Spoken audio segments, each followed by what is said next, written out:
I'm a member of the Transcendentalism Council of First Parish in Concord, and I'm here with author Amy Belding Brown, and she will be discussing tonight her creative process as she wrote the historical fiction called Mr. Emerson's Wife. I have a copy of it and I've really been enjoying it. If you haven't read it yet, I really recommend it. So she wrote that in 2005. And since then, she has written two more works of historical fiction. One is Flight of Sparrow, about Mary Rowlandson, a Puritan in the 1670s, and that was published in 2014. And more recently, she wrote about Emily Dickinson and her Irish maid, and that one is called Emily's House, and that was published in 2021. And she says she's also writing one right now about the American Revolution in Vermont. So she is a graduate of Bates College, and she has a Master's of Fine Arts from Vermont College. She's the wife of a retired United Church of Christ minister. She has 4 children and 2 grandchildren, and she has taught writing in several universities in Massachusetts, Fitchburg University and Worcester State University, and also Granite State College in New Hampshire. So we're very excited to have her here today. So I will make myself smaller here. Let's see, I'm going to spotlight her. Let's see.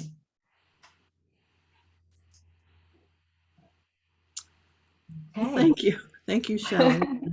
And thank you to the Transcendentalist Council for inviting me to be with you this evening. I'm delighted to be back in Concord again, although it's virtual, but I really like to have the opportunity to talk about Lydian. When my novel first came out and I did appearances, most people I talked to didn't know anything about her. And I'm guessing that's not the case here. So that's why I'm focusing on my writing process as much as I can. The facts will slip in there because I find them fascinating. But writing Mr. Emerson's Wife helped to shape my views about her. I'm not an academic scholar, but I do a lot of research for my historical novels, much more than I probably need to for the task. And though I like to stay more or less within the bounds of established facts, I do go beyond them to incorporate my own speculations about what might have happened that was never recorded, and to answer some of the questions that the historical record doesn't. Lydian Jackson Emerson was a singular figure among the transcendental circle of her day, but she was not a transcendentalist. When Shelley asked me to provide a title for my talk, I turned to a line from Ralph Waldo Emerson's journal, in which he quoted his wife as saying, "Save me from magnificent souls. I like small, common-sized ones." I imagine him smiling as he recorded her words. He had a lively sense of humor, and Lydian's sharp wit was surely one of the things that attracted him to her in the first place. He apparently got a kick out of her Transcendental Bible, that bitingly satirical list of maxims she crafted on transcendental philosophy. And I think he periodically dusted it off to read for the amusement of friends and family. I believe this particular quote speaks volumes about Lydian's views and the life she lived as Emerson's wife. It suggests the tensions and accommodations, as well as the playful side of their long marriage. My first encounter with Lydian came as the result of an internet friendship. It was more than 25 years ago, in the early days of email and the internet, before Google was even a thing. I joined a couple of online writing forums. These forums were like early versions of chat rooms organized by topics of interest. Without a graphic interface, everything was written in DOS. But I thought they were wonderful because they gave me an opportunity to correspond with people all over the US about my favorite subject writing. One forum member was a man who lived in the remote mountains of Northern California. Along with his passions for backpacking and photography, he was fascinated by the works of Emerson and Thoreau. He persuaded me to join another forum he was active on, one that focused on Thoreau, known as the Walden List. There I encountered a world I didn't know existed, people transfixed by the Transcendentalists. They came from all over the United States and engaged in thoughtful, often profound, online discussions about transcendental ideas and writings. At one point, in an email exchange, this friend asked me what I could tell him about Lydian, Emerson's wife. The answer was nothing. I'd never even heard the name. I knew nothing about the women in Emerson's life, and I'm embarrassed to admit that it had never even occurred to me to wonder. But since I lived in Massachusetts at the time, with access to its wonderful libraries, and I was just down the street from our public library, I offered to look into it and get back to him. I poured through every biography of Emerson our town library had. At the time, they didn't have anything published after the early 1980s, but I consumed them all, searching for any mention of Lydian. What I discovered was that she was Emerson's second wife, that though she'd been married to him for 47 years and had borne all 4 of his children, there was more page space devoted to his first wife, Ellen Louisa Tucker, to whom he was married less than 2 years. Not only that, but on the same library shelf as the Emerson biographies, I found 2 books devoted to Ellen. Nothing on Lydian. I kept digging, moving on to resources in other libraries. Then I discovered Dolores Byrd Carpenter's The Life of Lydian Jackson Emerson. First published in 1980 and later revised by the author, this edited and annotated biography of Lydian by the Emerson's oldest daughter Ellen was just beginning to be noticed by Emerson biographers. For me, it was a gold mine. Ellen Emerson was a gifted writer, and the biography of her mother is filled with vivid anecdotes. Especially memorable are the scenes from Lydian's years in Plymouth, where she was born and lived until her marriage at the age of 33. In that book and in Carpenter's later selected letters of Lydian Jackson Emerson, I encountered a strong, intellectual, combative woman who was well known in her hometown as a religious leader and formidable debater. Her contemporaries compared her to Margaret Fuller in intellect and progressive ideals. She was courageous, thoughtful, and articulate, intellectually curious and idealistic throughout her life. She was a reformer and an advocate for abolition, women's rights, and an early promoter of animal rights. She participated in Margaret Fuller's conversations, and in her 80s she attended Bronson Alcott's School of Philosophy. When she visited the Harvard community of Shakers with her husband, she held a room full of men spellbound with her insights, a remarkable accomplishment in a time when women were rarely allowed to speak in public. This was more than enough to pique my own curiosity about Lydian. I was no longer looking to answer my friend's questions. I was immersed in an absorbing historical mystery myself. Why was the mother of all 4 of Emerson's children portrayed as such an insignificant presence in his life? Why was she apparently nearly invisible among the famous literary and philosophical personages of the Concord Circle? At first, I didn't give any thought to writing a novel. I was simply interested in figuring her out. But as I explored her life and world, I gradually became more obsessed. I began to experience her as a palpable presence in my life.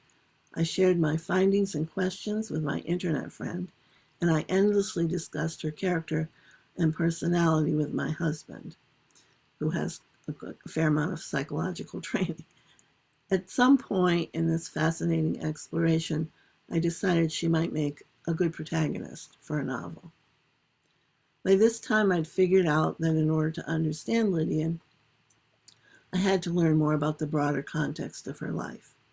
I had to become familiar with the people in antebellum Concord and those who were drawn to Emerson's door. Soon I was researching the lives of Thoreau, Fuller, Elizabeth Hoare, Mary Moody Emerson, Emerson's brothers, and Lydian's siblings. I read widely biographies not only of Emerson but of Thoreau, books on Fuller and Alcott, and books on the Ripleys and the Peabody sisters, Theodore Parker, and others. I studied Brook Farm and branched out to look at other utopian communities of the time. I looked at what was happening to the churches and communities, studied the Unitarian controversy and the fracturing of the Puritan churches into Unitarian and Congregationalist factions. I dove into the anti-slavery movement and learned about the critical influence of women in that campaign. All over New England, women gathered in small groups to study and advocate for abolition. I learned that Lydian was a founding member of Concord's Anti-Slavery Society.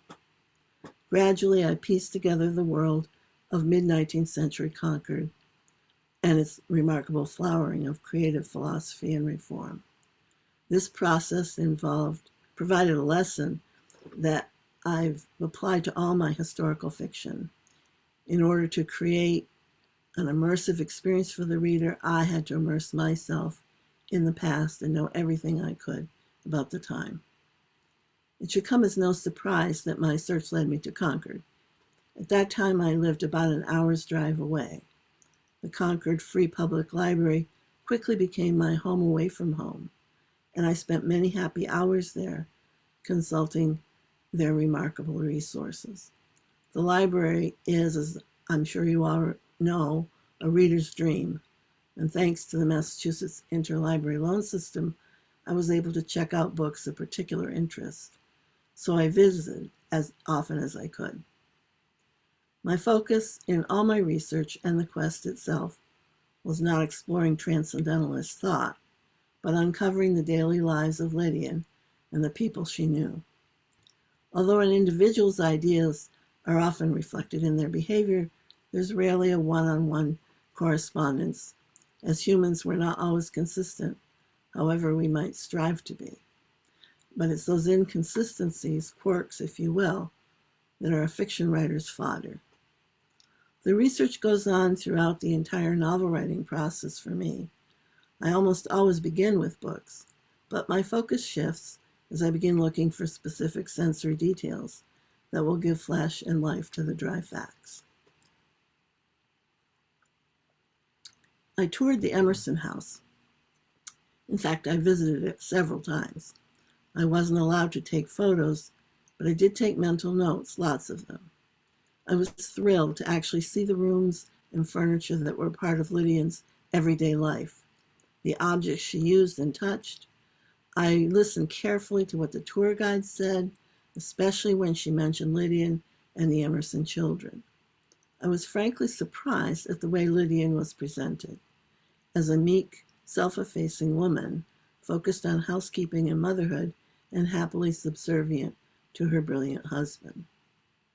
Now, I realize this may have changed, but at the time it was a surprise and sort of shock, because it flew in the face of what I'd learned about her. And each time I went back, armed with more knowledge, that contrast became more stark. Even some of the anecdotes the guides told didn't square with my research. But the house itself, its layout, the rooms and furnishings, gave me a wealth of tactile and sensory information I put to use. Beyond the excitement of being in the rooms where Lydian spent so much of her life, seeing the house gave me vivid knowledge of how people occupied and moved through the rooms. I went home and drew layouts of the house. I noted the changes that were made over time, starting with the major addition built to accommodate Emerson's brother, Charles, and his wife-to-be, Elizabeth Hoare. I wondered how Lydian felt as a new bride about the prospect of living with a brother and sister-in-law. Of course, Charles died before the wedding, so that living arrangement never came to pass. But the upstairs room over the parlor remained unfinished for many years. until it eventually became Waldo and Lydian's master bedroom. I was working on the timeline of my novel when I became curious about the room Henry Thoreau occupied during the 3 years he was living with the Emersons. It's important to my process to orient myself in the spaces I'm writing about. I try to imagine scenes vividly enough so that it feels like I'm watching a movie in my mind. And Thoreau's time with the Emersons was a significant plot point. But when I asked where it was, the room in the Emerson house, the tour guide seemed vague, and they offered a second-floor bathroom at the back of the house as the most likely location. The problem for me was that the room's location didn't square with descriptions of Thoreau's contemporaries, who said the room was at the top of the front stairs. Now, if you're familiar with the Emerson house, you know that the front hallway goes up to a landing and then turns 180 degrees and continues to the second floor. There are 2 rooms at the very top, but they were both occupied, one over the study, where Emerson's mother stayed, and one over the guest room, where Lydian and Waldo slept at that time. In order to access the room the guides identified as Thoreau's, you'd have to go back down to the landing, through a doorway, and down a long hallway leading to the back of the house. There it is. There she is. Okay. So I'm going to. But it's a real stretch. Mute audio, add call, FaceTime contacts. How do I put you on hold? Somebody. Oh, okay. I'm not. Sorry. Okay. Anyways, the room is located, that they identify was located at the back of the house, but it's a real stretch to describe it as being at the top of the front stairs. Now, as a fiction writer, there's nothing stopping me from inventing a room for Thoreau. Who but a few people would even know? But the puzzle nagged at me, and I didn't have an answer for some time. The question was still on my mind, though, so I paid attention when I stumbled on a couple of comments in Thoreau's journal and Lydian's letters, and that's when I figured it out. While he was living there, Henry was irritated, and this comes up in those letters and journals, because the noise of the workers finishing the new master bedroom disturbed his writing. Not only that, but the room he was staying in was used as a passageway from the front to the back of the house. And there was my answer. His room was located at the top of the front stairs, as his contemporaries described, that is, at the top that's visible from the bottom of the stairs, right off the landing. It's a room that no longer exists because it's been turned into a hallway. You'd probably be right in thinking that my fussing over this detail was obsessive, especially since it doesn't figure into the novel in any important way. So you might not appreciate how much satisfaction solving this little mystery gave me. But it's a sort of payoff that makes the research and writing of historical fiction so pleasurable to me. Concord wasn't the only place I visited. I also went to Plymouth. Lydian loved her birthplace to the point of homesickness when she was away.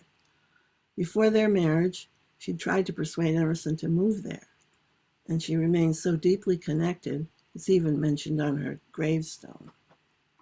In fact, her loyalty to Plymouth and the depth of her homesickness was one of the reasons I was drawn to Lydian. I grew up in Vermont, and after I left for college and subsequently married a minister, I felt profoundly uprooted and often homesick for the state. I know something of what Lydian must have felt in moving to Concord. Even though Plymouth was less than a day's ride away, at times I'm sure it seemed on the far side of an abyss.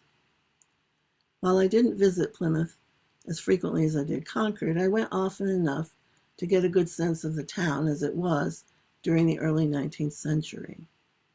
I visited the house overlooking Plymouth Harbor, where she was born and raised, a building that's now the home of the Mayflower Society. I sought out the location of her church and a house where some of her relatives lived. In contrast to the Emerson home, the guides at the Mayflower Society presented Lydian, who I should note was always called Lydia in Plymouth, as a lively religious and social reformer, a leader in her community. She had her own style, refusing to wear corsets and frills. She didn't adhere to fashion changes. She was tall and carried herself beautifully, often appearing to glide when she walked. Her daughter Elizabeth wrote that Lydian was transformed whenever she visited the town, where she visibly relaxed and became a social butterfly. Now, while people's circumstances change, I don't believe their nature and dispositions do, at least not very much. So when I came to portraying Lydian in my novel, I drew heavily on her life in Plymouth and what it revealed about her personality and character. She was the fifth and middle child of Charles Jackson, a ship owner and businessman, and Lucy Cotton, a proud descendant of the great Puritan cleric John Cotton. When Lydian was quite young, her mother became sick with tuberculosis and remained an invalid until her death. She died just a few months after her husband, when Lydian was 16. Lydian was adventuresome and active in her childhood. One of my favorite stories about her came from her sister Lucy. One Sunday when Lydian was just 3 years old and Lucy was 7, they were late getting ready for church, and their father, who apparently had quite a temper, grew impatient and refused to wait. He told them to follow on their own, which they did. When the girls reached the church, the service had already begun and the big front doors were shut. Lucy was afraid to enter and begged to go home, but Lydian was set on staying. She climbed the steps, stood on tiptoe, rattled the latch until the sexton came. Lucy took one look at the man's stern face and fled, but Lydian walked in and marched up the aisle to the family pew all by herself. She was 3 years old. This courageous spirit and willingness to confront people lasted Lydian's whole life. She's said to be the only one in the Emerson family who would stand up to Mary Moody Emerson. She also had a sense of social justice from a young age. She was not only tuned into the suffering of animals, as many young children are, but she had a nuanced awareness of social suffering. Once, when she had a children's party and her mother allowed her to invite anyone she wanted, she asked several girls from the other side of Townbrook, which was the equivalent of the other side of the tracks in Plymouth. This was a huge faux pas in her social circle, and her friends started gossiping about her. But Lydian's reaction was not regret, but anger and a conviction that her friends would get their comeuppance. As the Emerson's wife, Lydian frequently raised issues of inclusion and injustice, which annoyed him enough so that he complained about her in his journal. Yet she was one of the most significant influences on his thinking about slavery. And she's been credited with prompting his letter to President Martin Van Buren, protesting the removal of the Cherokee people from their ancestral lands. When Lydian was 19, she developed a severe case of scarlet fever, and it took months for her to recover. For the rest of her life, she attributed her frequent bouts of infirmity to this illness. How frail she actually was is open to debate. She lived a long time, but she had that reputation, and her slim frame and eating habits served to exacerbate it. She adopted austere practices, including sleeping only 4 hours a night, reading only religious literature, and refusing food. She actually became anorexic. At age 23, she had a profound spiritual experience and started a Sunday school, which was really more of a Bible discussion group for young women than what we think of as Sunday school now. She was considered one of the new lights in Plymouth and left the first parish church with other religious progressives because it was too conservative. Lydian always had a garden both in Plymouth and later in Concord, and in fact, many of her Plymouth roses she had moved to Concord, where they won prizes. I believe her gardening was one of her main sources of solace during her marriage. I couldn't ignore the discrepancies between Lydia and Emerson of Concord and Lydia Jackson of Plymouth. In Concord, Lydian was presented as a woman of the shadows, a woman of peculiar manners and strange ideas, a hypochondriac, a meek, quiet woman who was maybe a little too aloof, someone who didn't fit in. But in Plymouth, a very different woman emerged, a woman of extraordinary intelligence and physical grace, a woman known for her charity and leadership, a woman who loved nothing better than a good debate, one of the intellectual lights of her time. So who was Lydian Emerson really? I don't know if I ever satisfactorily solved the mystery that launched my journey, but at least not in the sense of historical accuracy. But by this time, in my writing process, the Lydian of the novel, my Lydian, had taken over. She had become my daily companion and friend. She was inhabiting me. I began to regard the writing of Mr. Emerson's wife as a sort of crusade, a way of bringing Lydian out of the shadows and into the light. This wasn't an historical mystery for me anymore. It was a desire to set the record straight, to give Lydian her due. And as with any obsession, there are personal reasons that drive it. So I slowly began to realize that what resonated for me in Lydian's story was my own life. Like Lydian, I had 4 children.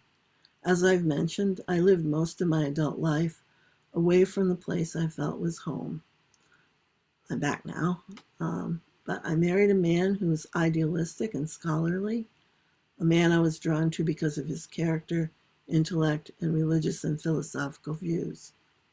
Though he's now retired, at the time I was writing the novel, he was a full-time United Church of Christ minister, and like Emerson, he was a public man and often away from home. There were many people who demanded his time and attention. And also, like anyone in a long-term marriage, I was familiar with the emotional frustrations and confusions involved in negotiating and renegotiating a sustained, intimate relationship. There was another odd parallel, too. When I first met my husband in college, he was reeling from a breakup with his high school girlfriend. As we began dating, he was still emotionally attached to her. About a year later, the girl tragically died of a heart condition. She was 19, the same age Emerson's first wife had been when she died. My husband-to-be was naturally devastated. I tried to be sympathetic and understanding, but it was rocky going for a while. So when I started looking at Lydian's relationship with Emerson and saw the persistent specter of his first wife, I felt a kinship. It's clear that Emerson never stopped loving Ellen Tucker. And Emerson being Emerson, he didn't pretend otherwise for Lydian's sake. When she named their first daughter after Ellen, he praised her. I've speculated in my novel that maybe she did so in the hope that the name Ellen would come to mean his daughter rather than his first wife. If that was his desire, it never happened.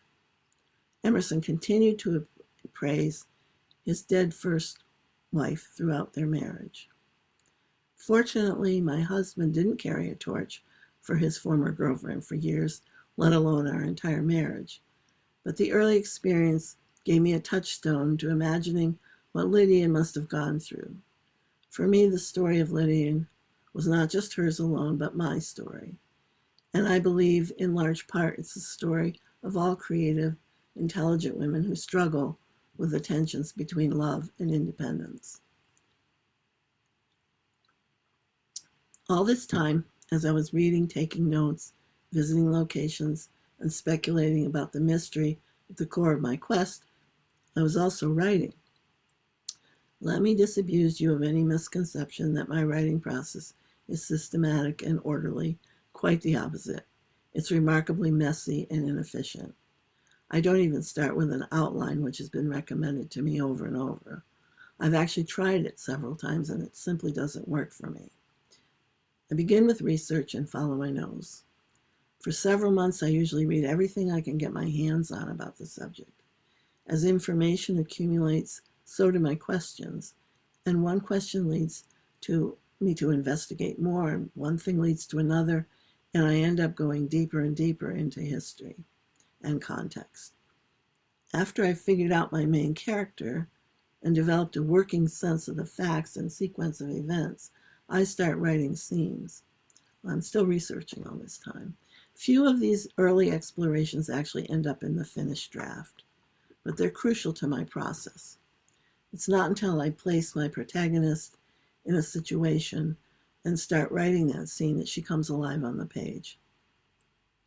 Not to be mystical about it, but I experience this phase as less about making the characters do what I want them to do, and more about simply observing them.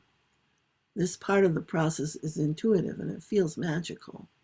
It's at this stage that my characters reveal their personalities and flaws, and sometimes they do things that surprise me. This is the most exhilarating aspect of writing for me, and I often have the sense that I'm channeling the character. And all this time I'm still researching because the writing itself creates a whole new set of questions.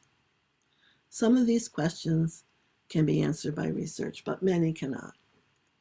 In writing Mr. Emerson's Wife, I did my best to remain faithful to the historical record as far as it goes. But there are parts of every person's life that aren't recorded or passed down, that are taken to the grave.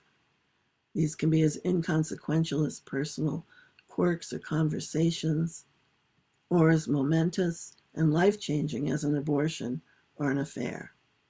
As a fiction writer, I'm interested in including not only the documented events of my protagonist's life, but also the possibilities of what might have happened that's never been revealed.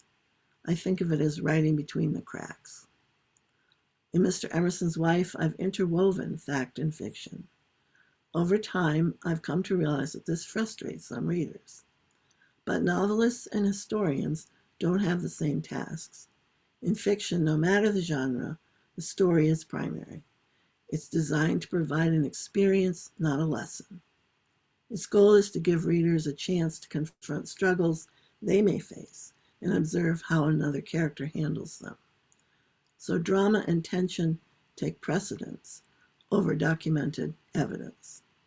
The meticulous rigor of the fact-based historian is replaced by a central concern for character and plot.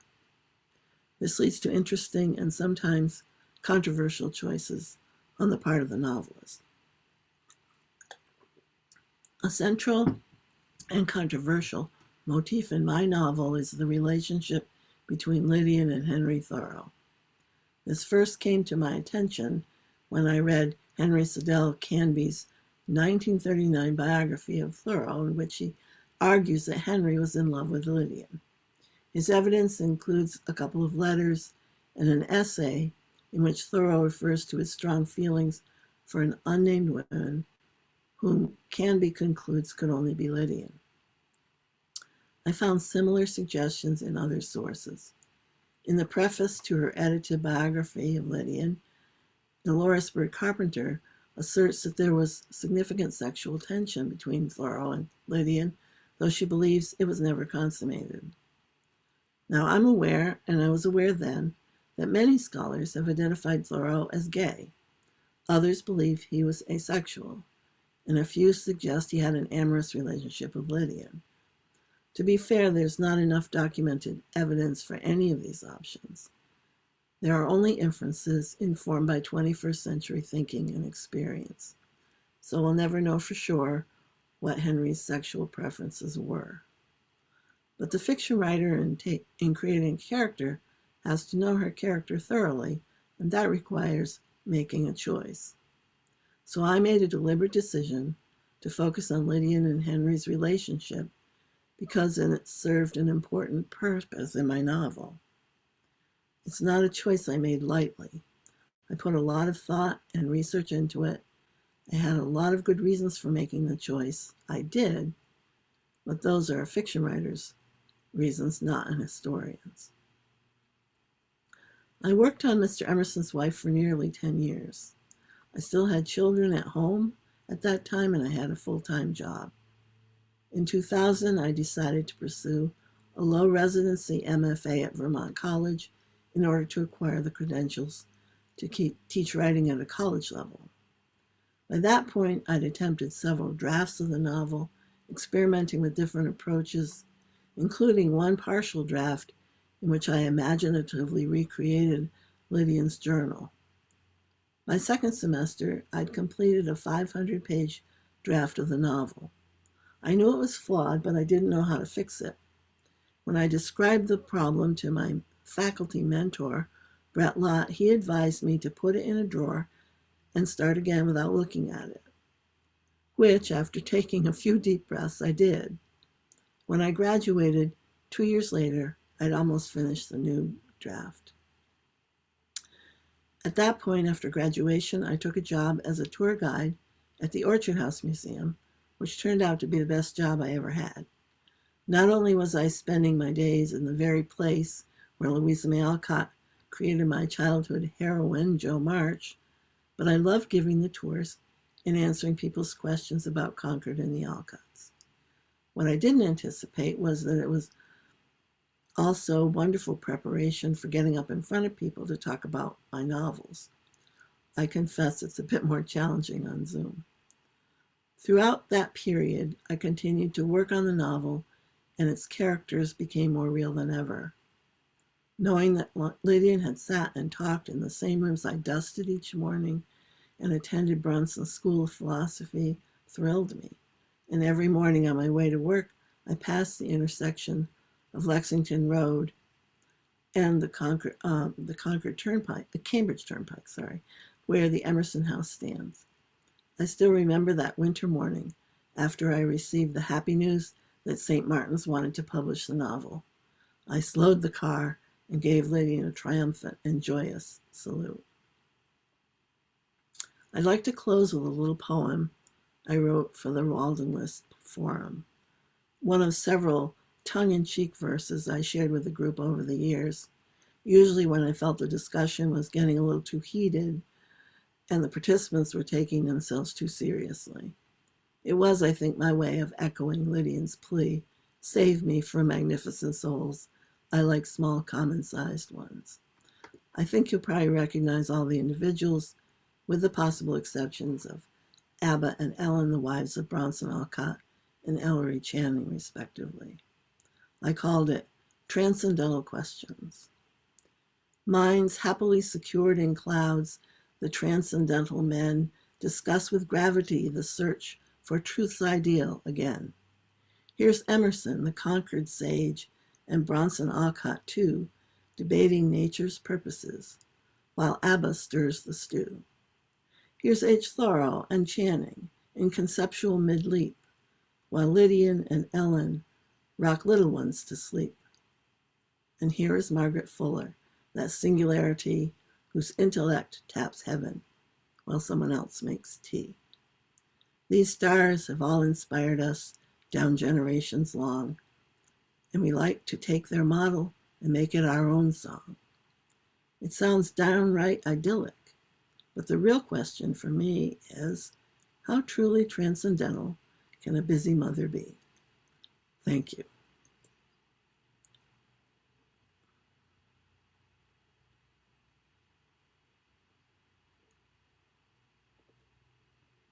Thank you very much, Amy.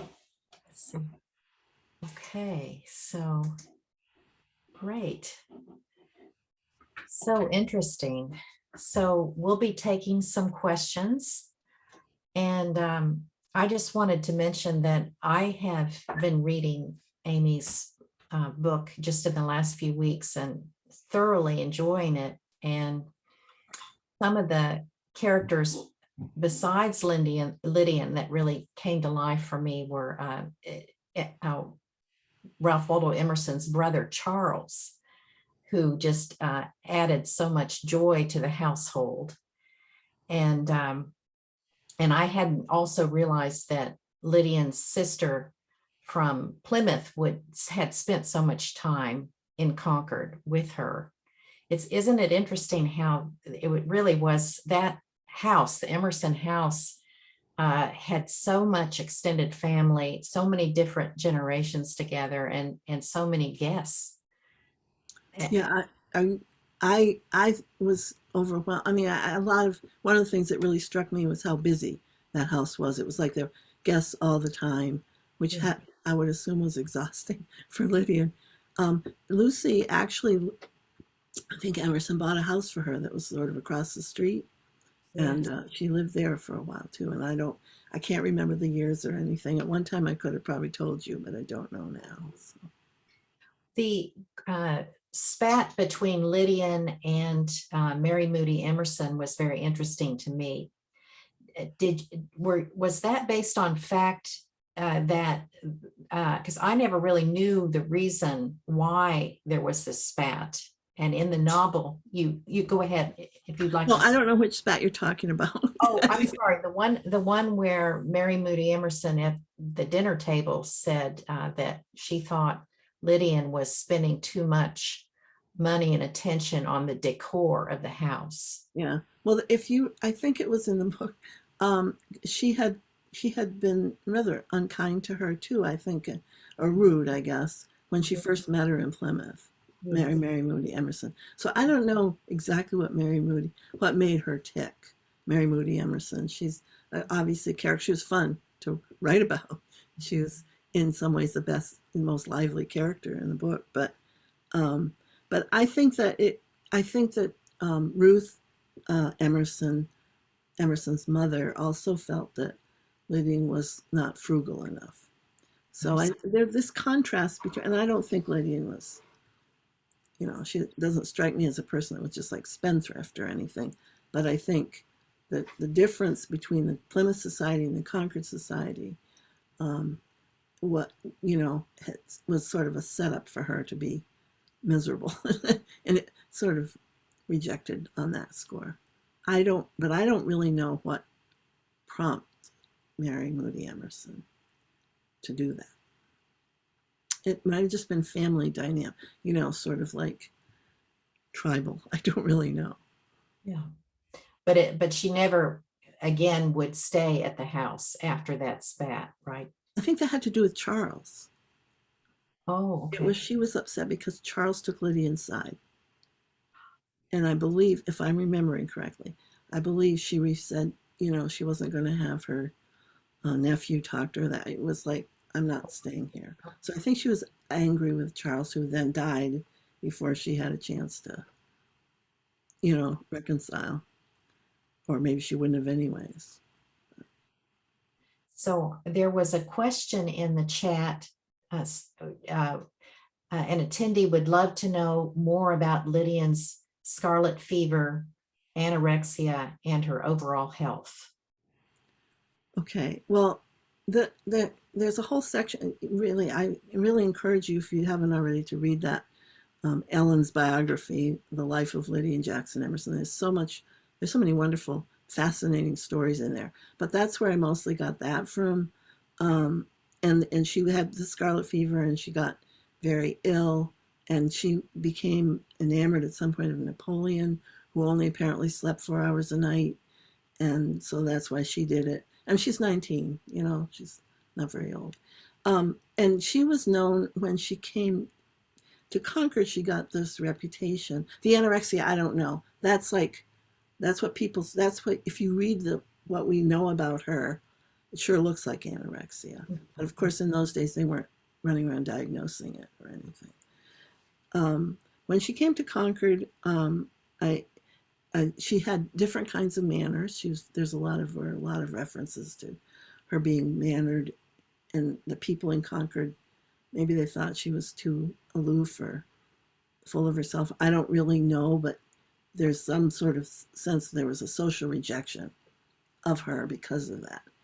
And I think the marriage, which seemed pretty good for the first couple of years, was sort of deteriorated. And at least this is judging by Emerson's journals, he started complaining. At first, it was after the baby Wally was born, and they, he wouldn't wean her. She didn't wean him as soon as Emerson thought she should, and all of that. And it went on from there. So I think a lot of her frailty or illnesses that she had when she spent time in her room was probably depression driven. That's my guess. And I don't make a big thing of that in the book. That it's one of those things, again, as a fiction writer, you can, well, I guess even as a historian, you can highlight some things and not others. But in the fiction writer, you can kind of frame things out. And I didn't mean to frame things out, but exactly, but I don't make a big thing of it. I think she spent a lot of time in bed, sick,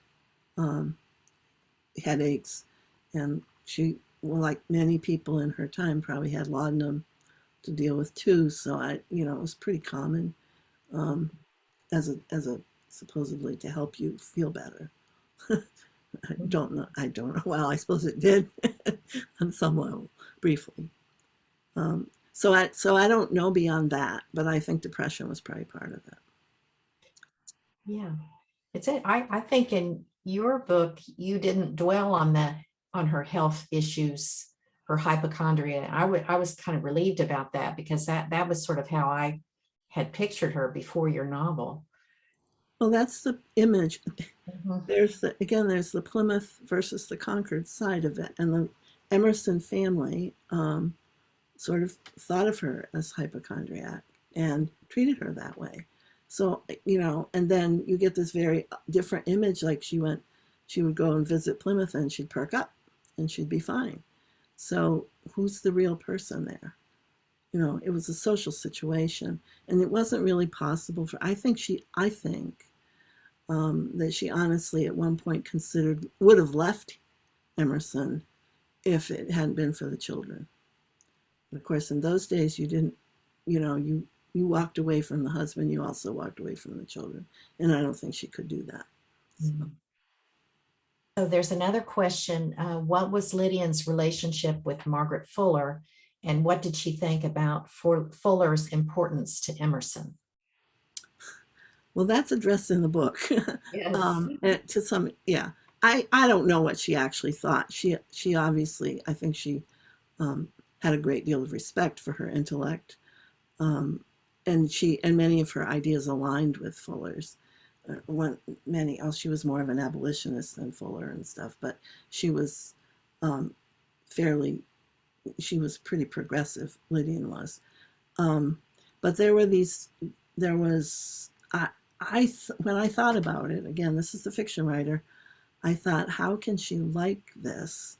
There was a time when Fuller was staying, I may be misremembering all the facts because it's been a long time, but Fuller had been she stayed in the guest room down below where Lydian was upstairs in the bedroom sick with a toothache or something for a long time.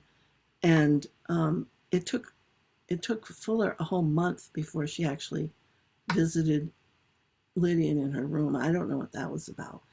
And meanwhile, downstairs, she would visit Emerson in his study right below, and Emerson would visit her in the bedroom. And I don't know if anything went on, but one of the most troubling things for me was and this is in Fuller's journals, I think. She reports taking a moonlight walk with Mr. Emerson, and during that walk, he's complaining about his marriage, which sounds to me like it's a recipe for trouble. But it doesn't. It's like, okay, she can be very sympathetic and high-minded. And of course, she didn't have children, and she didn't have a household that he was, to take care of, and all of these things. I do think Emerson tended to. He had to have been super charismatic, because people just flocked to him. And I think he also took people up, like he had proteges for a couple of years. And then, I don't know if this is quite true with Fuller, but then he would get critical after about 2 years. It was true with Lydian, it was true with Thoreau, I think it was true with Fuller too. He gets sort of cranky about it.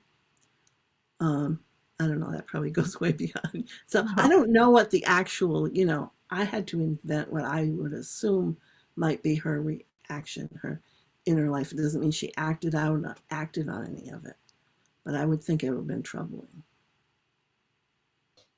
I think your book really does such a powerful job of giving insight into marriage. Marriage, not just in the 19th century, but especially that, but even today, they're, the kind of the struggles, the highs and lows, and it's a beautiful book. Thank you. That's really what it's about. Is marriage, Yeah. it's long-term marriage. It's, it's when, sticking out the bad and the good, and when things don't go well, how do you navigate all of that? And the early part of her marriage to Waldo was very interesting, how he swept her off her feet and how she did really have reluctance at first and was trying to slow him down. Yeah. Yeah, I think he was, I think he had decided he was ready to get married. He'd visited just before he'd visited, I don't know if it was his brother or somebody who had kids and, married with kids or something. And I think he had realized he's never going to get Ellen back, obviously. And he was so he was going to get married. So he was in that mindset.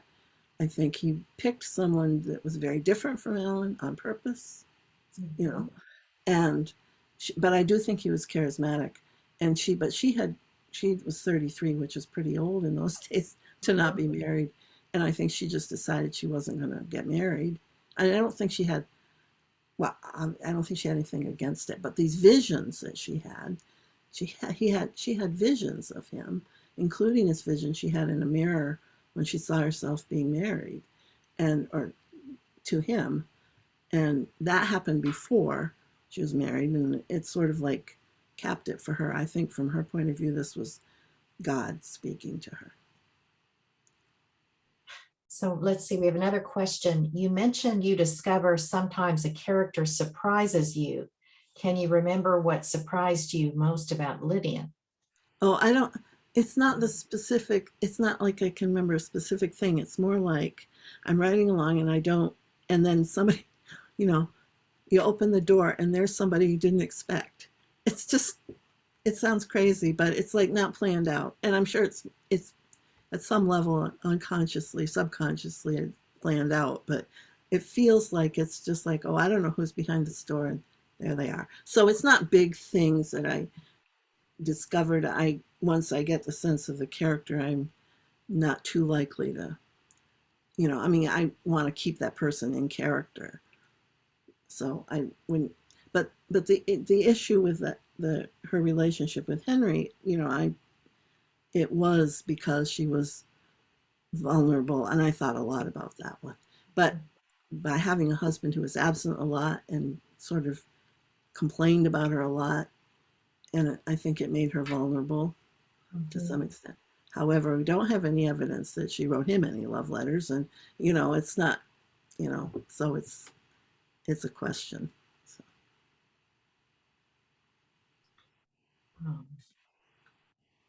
And some of the instances of bloodletting, to reduce the fever. And then there's a very moving scene where Lydian's niece dies from an abortion. Now, I don't know if a lot of that sort of background research. And again, it's because I love it. I really get sort of supercharged by learning all these details about stuff. So here's one more question. What do you think Lydian felt about Ellen and about naming her daughter after her first wife? I think she probably didn't hear that earlier when you spoke to that. Yeah, well, I don't know why she did it. My feeling, again, this is probably my projection, because if I were in her situation, I might name my child after the first wife, not only because I knew it would please my husband, but also in this case, the name Ellen might become more attached to the daughter, and he could kind of forget his first wife. But that's speculation. What I think she probably felt was a certain amount of jealousy, and then at some level she just accepted it. This was just going to be her life. I don't think she probably realized the extent of it at all before she got married. I think it was probably a surprise to her. That was such a moving part when little Wally died, and that, he was just such a beautiful child. It just seemed, such a,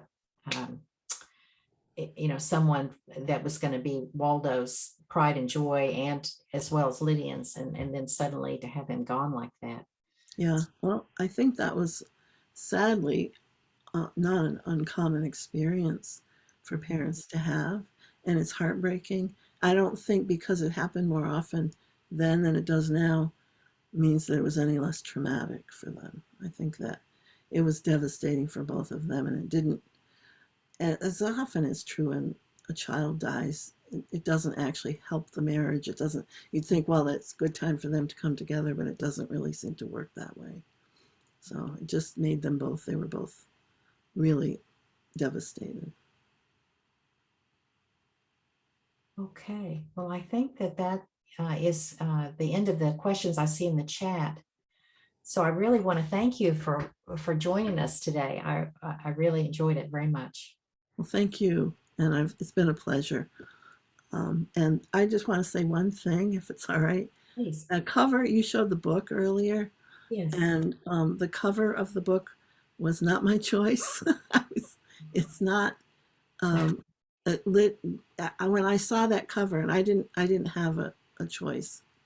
Hang on, I'm having some sort of trouble here. I know, I'm so sorry. I didn't have a choice in the cover, and they presented it to me, which has not been true since with the other books, but this one. And they presented it to me, and I was like, well, that's not Lydian. She would never wear something like that. So I was really upset with a very low cut back like that. So, but I like the colors in it. So. I'll stop.